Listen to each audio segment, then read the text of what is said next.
예, 이순신 역사문화 지도사 제4회 2강 시작하겠습니다. 2강의 주제는 이순신 장군의 4대 해전입니다. 자, 이것은 바로 그냥 넘어가겠습니다.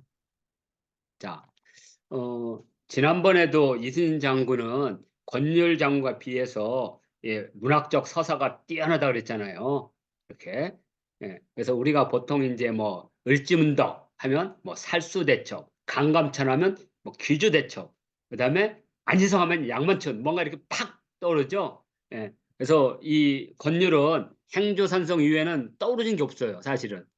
7년 전투를 전부 다 지휘했는데 도원수로서. 그죠? 그런 면에서 이순신이 예, 어떻게 보면 민중의 영웅으로서 더 많은 문학적 서사를 갖는 거죠. 그래서 어, 지금 이제 나오는 게 불패신화죠. 제일 큰 게 23전 불패신화. 이렇게. 자, 그리고 이제 거북선의 등장, 사천 전투에서 물론 이제 마지막에 노량에도 막 거북선이 나오지만 사실은 아니지만 그래도 거북선이 안 나오면 뭐 해전의 모습이 이렇게 잘 안 떠오르니까 그래서 사천 전투에서 거북선이 등장했고 그다음에 이 한산도 대첩에서 하객진이 등장했는데 원래는 하객진은 없는 거죠. 예? 예. 적대 기진 뭐 이런 식으로 불렀거든요. 근데 이제 후대에서 사람들이 이제 재밌게 하기 위해서 이제 하객진, 기호신세도 그걸 이제 그 하객진이라고 하지 않았는데 항모양 같아 그래서 이제 하객진이라고 이제 이 하객진이 이 성공하려면 아까 말한 대로 격군이 빠르게 접근해서 빠르게 빠져나와야 되거든요. 그리고 또 하나는 상대방의 이 포 사거리가 멀어져야 돼. 우리가 갔다 빨리 나올 때. 예. 그런 면에서 일본은 한포 사격을 할 수가 없었어요. 많이 없었기 때문에. 근데 이제 우리나라는 탄옥선이기 때문에 바닥이 물에 많이 밀착돼 있거든요. 그래서 포를 쏘더라도 뒤로 밀리는 게 별로 없어요. 그런 면에서 이제 우리가 하객진을 쓸 수가 있는 거죠. 하객진하고 이렇게 해가지고 짧은 사거리를 하기 때문에 빨리 접근해서 팍팍 쓰는 거죠. 그리고 뱃머리를 싹 돌리면 8포 하면 16포를 동시다발적으로 쏠 수가 있는 거죠. 근데 일본은 참전선이기 때문에 한마디로 말하면 이게 한번 속도를 내면 엄청나거든요. 근데 이게 돌으려면 이렇게 강호동 같이 이렇게 키 큰 사람이 이렇게 돌려면 좀 힘들잖아요. 예? 그래가지고 끼익 해서 한 바퀴 돌 때 벌써 여기는 16발을 쏴버리는 거죠. 이렇게. 그 다음에 또 이렇게 한 포가 길면 이 포는 직포가 아니라 곡포예요. 곡사. 큰 포는. 근데 배를 깨트리는 것은 곡포가 아니라 직포입니다. 직사. 그러니까 우리처럼 짧은 거, 이걸 소포라고 하거든요.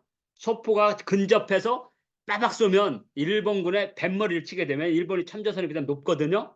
그러니까 일본군은 가까이 접근해서 사다리나 갈고리를 던져서 배를 끌어당긴 후에 배로 들어가서 싸우는 육박전하는 그런 형태인데 우리는 일정 거리에서 소포를 쏴가지고 적의 옆구리를 치는 이런 이제 그러니까 누가 그런 말 하잖아요. 참전선은 약하고 뭐 우리 판옥선은 뛰어나 그런 건 아니에요. 지리 지형에 따라서 우리 판옥선이 필요했던 거고 일본군은 수송 목적이기 때문에 첨자선이 필요했던 거고 근데 이제 막상 전투에 붙어버리니까 첨자선이 갖고 있는 문제가 생겨버린 거죠. 그래서 하객진이라는 건 그렇게 그래서 한포 사격을 함으로써 적을 일거에 박살내버리는 자 요거고 그다음에 이제 또 하나의 그 문학적 서사가 12척 신에게는 12척 배가 있습니다. 뭐 그 유명한 명량해정에서 나왔던 거고 아마 마지막이 전쟁의 끝 이순신 장군의 전사와 전쟁의 끝이 일치된다는 거죠. 장군이 돌아가시면서 전쟁은 그날로 딱 끝났던 아마 그런 것 때문에 이순신 장군의 해전에는 그런 서사들이 강렬하게 나오지 않았을까. 그죠? 왜냐하면 이순신 장군이 살아서 그 승전을 하면서 호남을 돌아다니는 그 기쁨의 폭과 죽어서 돌아가셔가지고 백성들이 얻는 슬픔과 고통의 시간의 폭이 비교하면 살아서 영광을 얻어서 가는 그 시간보다는 돌아가심으로써 사람들이 얻는 막 비통함이 역사적으로 오래 갔다라는 거죠. 그래서 그게 문학적 서사로서는 훨씬 더 큰 거 같은 거죠. 이렇게. 그래서 아마 이런 것 때문에 우리가 이순신 장군의 해전이 그러한 이제 영화사적 의미가 있는데 이게 이 촬영 기술이나 이런 것들이 발달되지 않았을 때는 예? 이걸 찍을 수가 없는 거예요. 그래서 예전에 보면 뭐 노량해전에 이순장과 관련된 영화들이 너무 재미없었던 거죠. 예? 예, 그냥 수영장에다 배 놓고 띄워가지고 하니 어? 너무 사실적이지 않죠. 그래서 사람을 할 때는 가까이 찍는데 배가 부딪히고 하는 건 찍을 수가 없으니까 멀리서 찍으니까 사람은 없는 거죠. 배끼리 이렇게 부딪히고 할 때. 근데 지금의 이 영화 3부작은 사실적인 측면, 리얼리티에서는 대단한 거죠. 촬영 기법이. 하여튼 그래서 이순신 해전을 이렇게 한산, 예, 그러니까 명량, 한산, 노량 이거 한 것은 아마 우리 이순신 역사문화 지도사를 하는 사람 입장에서는 엄청난 이렇게 자산이 되는 거죠. 이런 것들이. 자, 그러면 이순신 장군의 이제 첫 번째 이제 전투는 물론 뭐 다르니까 내가 큰 이렇게 설명보다는요. 이 한산도라는 것은 거제도 바로 옆에 한산도라는 섬이 있죠. 근데 그 한산도와 본 통영 사이에 약간의 그 이렇게 우리로 말하면 키프로스 해협과 비슷해요. 저기 터키 가면 키프로스 해협 가죠. 그럼 키프로스 해협 가면 거기서 이제 배 타고 키프로스 해협 이렇게 한번 돌거든요. 그러면 물살이 얼마나 센지를 알 거예요. 키프로스 해협의 물살을 본 사람들은 요 견나량의 물살이나 아니면 명량의 물살을 우리가 바로 이해할 겁니다. 폭이 좁으니까 바로 여기에서 가둬놓은 거죠. 일본군이 요 안에다가 이렇게 견나량을 집어와서 자 여기가 이제 바로 그 한산도 대첩입니다. 원래는 이제 견나량 전투인데 한산도 대첩이라고 우리가 보는 거죠. 크게 자, 자 그래서 이렇게 한산도 대첩은 7월 7일 시작해서 8일 날 7월 7일 날 왔지만 전투는 이제 새벽에 일어났으니까 뭐 7월 7일 해도 되고 7월 8일 해도 됩니다. 네, 본격적인 전투는 해가 이제 여명이 뜰 때 시작됐으니까 7월 8일이고요. 임진왜란 초기에 호남을 지키는 그런 전투라는 측면보다는 일본 수군의 모든 전략, 그러니까 일본군의 모든 전략이 다 무너지는 계기죠. 보급이 안 돼 버리니까. 예? 자, 그래서 해상 제해권을 장악하고 호남을 지키고, 그다음에 조선군 이때부터 반격을 할 수가 있었습니다. 일본군들이 보급이 안 되니까 이제 성과 성을 연결할 때 전투에 잘 안 나가려고 그래요. 그때부터 우리 이제 의병이나 이런 데가 이제 반격이야. 그래서 아까 경주성 탈환작전이나 영천선 전투라든지 연안성 전투 같은 게 다 그때 승전을 하게 되는 겁니다. 이렇게. 예. 그리고 이때 이제 그 유명한 이제 한산도 대첩, 한산도 달 밝은 밤에 수루에 혼자 앉아 큰 칼 옆에 차고 깊은 시름 하는 적에 어디서 일성 호가는 남의 애를 끝나니 이렇게. 예. 그래서 호가라는 게 이제 피리거든요. 오랑캐 피리. 북방민족들이 주도하던. 그래서 그게 좀 애절해요. 삐 하면서. 예. 그래서 하여튼 그 유명한 한산도가와 함께 유명한 하객진. 이게 이제 다 한산도 대첩에서 일어난 거고요. 자, 또 하나는 이제, 예. 이게 이제 유명합니다. 이제 부산포 해전인데요. 1592년 9월 1일 날, 약 한 달 조금 반포 지난, 두 달이 조금 못 된 거죠. 7월 7일, 8일이니까. 그때 이제 바로 이 일본 수군이 한산도에서 깨져가지고 전부 이제 부산포로 지금 몰려가지고 보급선까지 포함해서 한 500척 정도가 여기에 머물러 있었습니다. 그래서 이 부산포는 예전에 MBC에서 특집을 한 적이 있습니다. 부산포 해전. 그래서 이제 우리 선생님들 가운데 이제 이순신 관련된 동영상, 다큐 이런 것들을 다 가지고 있는데 이것을 이렇게 올릴 수가 없어요. 용량이. 그래서 공부하러 오시거나 이러면 그때 저기 USB를 가져오세요. 근데 USB를 가져올 때는 적어도 한 8기가 이상 아니 16기가 이상이 돼야 돼. 그래야지 웬만한 걸 줄 수 있거든요. 그리고 많다면 64기가를 가져오시면 거의 다 가져갈 수가 있습니다. 64기가 해봤자 그게 비싸지 않거든요.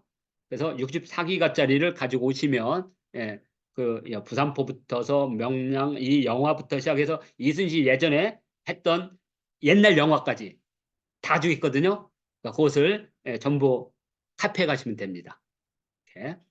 자, 제가 분명히 여기 가져오시라고 그랬어요. USB. 예.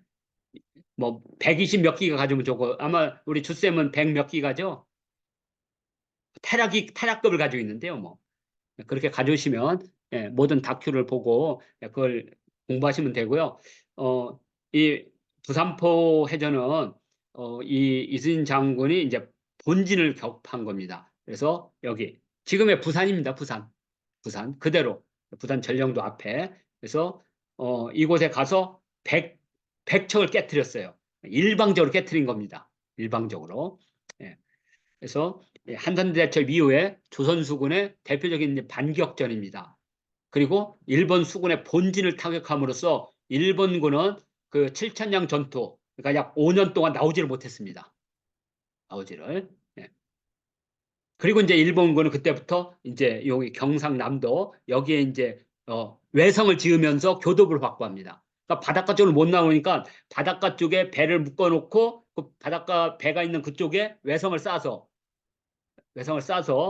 우리 군이 가면 조총을 쏘고 반격하기 때문에 우리 수군이 접근을 못하죠. 그런 식으로 조금씩 이렇게 바다의 영역을 지금 저기 전라도 쪽으로 넘어왔지만 그 수군 한 대가 나오지를 못했습니다. 그러니까 우리가 그 5년 동안 임진왜란에서 이제 일본군을 지금의 부산 쪽에다 묶어두고 이제 반격을 하게 되는 이제 결정적인 계기가 바로 이 부산포 전투입니다. 부산포 전투. 그리고 일본 육군에 대한 이 해상 보급로는 완전히 차단이 됩니다. 완전히. 그래서 이제 그걸 타개하기 위해서 들어간 게 제2차 진주성 전투입니다. 그래서 그때 2차 진주성 전투에서 우리 조선이 패배하면서 호남이나 이런 데가 다 도륙을 당했고, 그때 이제 일본군은 그 원한을 바로 오늘 아산에 있는 이순신 집을 도륙하기 위해서 아산까지 올라오죠. 그때 그 이순 장군의 아들들 죽이고 했던 것들이 이번에 노량에서 나왔던 그 장면들입니다. 그렇게 이해하시면 되고요. 그 제2차 진주성 전투까지 호남은 완벽하게 지켜지게 됩니다. 자, 이 전투가 바로 부산포 해전입니다. 자, 그러면 이제 세 번째 전투는 이제 바로 1597년이니까 정확하게 5년이잖아요. 92년부터 97년. 그러니까 그 전에 칠천량 전투가 있었던 겁니다. 여기. 칠천량 전투가 있어서 이 칠천량 전투에서 원균이 다 말아먹은 겁니다. 조선수군을. 다 격침이 됐으니까. 이순신 장군이 5년에서 그러니까 사수사 이전부터 구축했던 모든 함선이 158척 정도가 이때 다 침몰당한 겁니다. 근데 이 배만 침몰된 게 아니라 배와 함께 수군 자체가 전멸이 돼 버렸어요. 너무 큰 거죠. 8천 명 이상이 죽어버렸으니까 어마어마한 손실인 거죠. 그러니까 수군 전체가 침몰했어요. 그래서 일본군들은 그때부터 이제 경남 해안을 이제 막 도륙하는 겁니다. 아직도 바다는 무서워서 못 오지만 그래가지고 이제 경남 해안을 오면서 얘들이 진주성을 치면 무너뜨리겠다. 그래서 진주성을 치게 됩니다. 근데 그 바로 직전에 이제 이순 장군이 이제 백의종군이 돼서 이제 이쪽 그 권율과 유성룡의 특별 대우로 이제 백의종군 하면서 내려오죠. 그래서 드라마 같은 데 보면 이순 장군이 흰 옷 입고 백성이 그 뭐야 군인이 돼서 하는 건 다 거짓말이고 백의종군 하면 제일 먼저 유성룡 집으로 와요. 권율이 그리 가라 그래서 유성룡이 전달을 하죠. 네가 가서 조선수군을 재건해야 된다. 그래서 그 백의종론로가 여기 산천까지 오는 겁니다. 경남 산천까지. 그래서 경남 산천까지 와서 일본군이 어떻게까지 진출했고 동향이 어떤지를 다 파악하고 그때부터 수군을 재건하기 위해서 군량을 모집하고 수군을 모집하는 겁니다.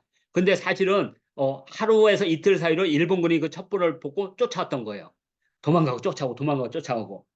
그래서 이제 살아서 오늘날 완도 이제 거기 있는 고금도 거기다가 삼도수군 통제사를 세우게 되죠. 아마 예전에 미래학교 답사할 때 아마 거기 갔다 오신 분들 아실 거예요. 강진 해남 갔다 왔을 때 고금도 갔다 왔죠.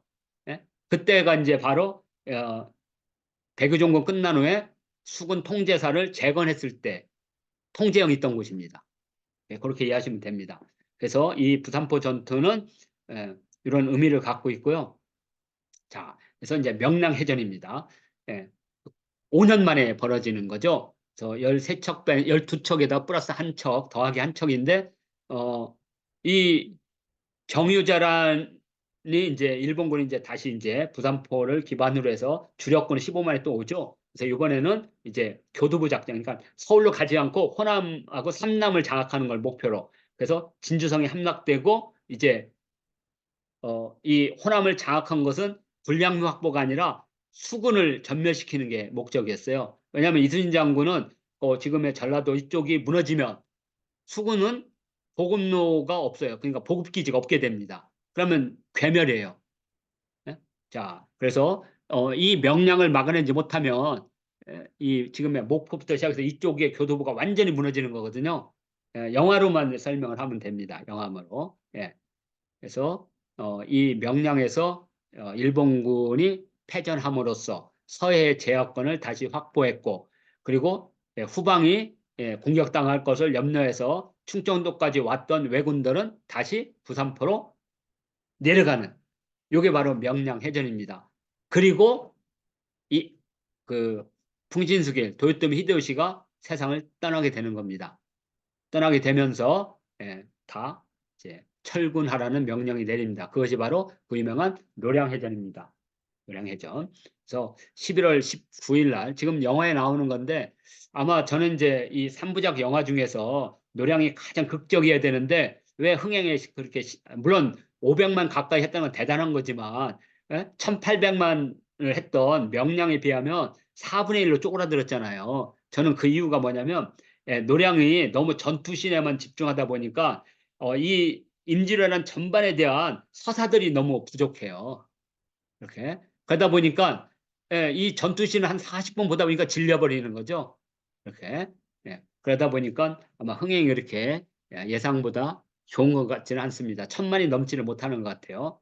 그래서 교수님, 예, 노량해전 요거 연도 요거 요 밑에 98년 11월 19일. 98년, 예, 예. 92년 아니죠? 예, 98년이죠? 아닙니다. 잘못했습니다. 예. 원래 이런 건 따붙이는 거라서 좀 이따 올릴 때는 바꾸겠습니다. 이렇게. 그래서 일본은 이제 재침략을 못하는 거죠. 완벽하게 깨졌기 때문에.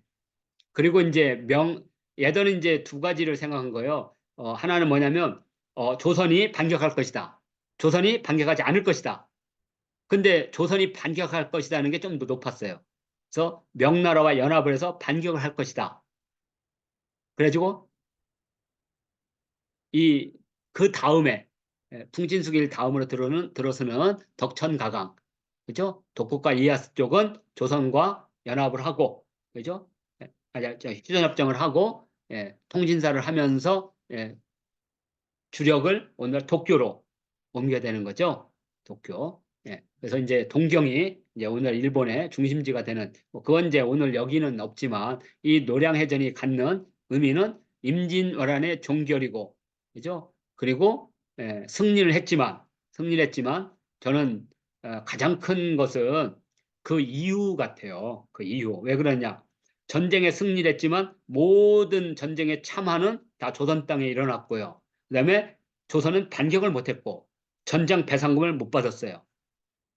그러니까 일본군들은 15만, 20만이 죽었다 해도 그건 일본에 있는 사람이 죽은 게 아니라 여기 조선에 와서 죽었고 또 일본군은 가져갈 만큼 또 가져갔어요. 전리품을.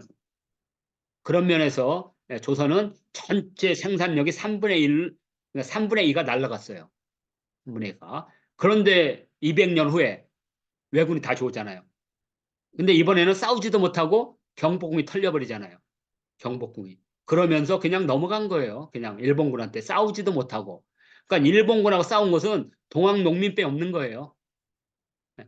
경복궁에서 몇 명이 싸웠지.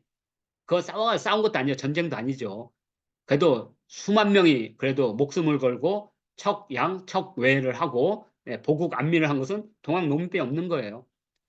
그러니까 임진왜란이 이렇게 격렬했던 이 전쟁의 역사를 200년이 지나서 그 교훈을 얻지 못한다는 것은 사대부들이 어떤 명분을 대더라도 역사적 평가에서 냉혹하게 비판을 받아야죠.